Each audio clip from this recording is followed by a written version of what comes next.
As you probably know, the main cost of your compressed air installation is energy. The energy bill represents up to 80% of the total life cycle cost of a compressor. So improving the energy efficiency of your compressor room saves money. Interested? Good. First, let's analyze.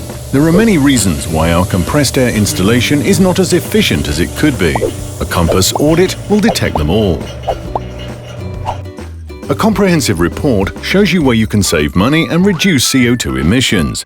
It includes recommendations and a calculation of the savings they bring. Then, let's optimize. Based on the report, your brand expert can help you implement quick wins as well as long-term improvements.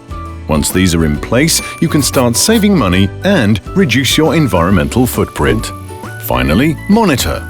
Follow up on your improvements, be ISO compliant, and get recommendations for additional savings. For all these steps, consult your compressed air expert. He will guide you on the road to cutting costs and reducing CO2 emissions. Ready? Let's optimize.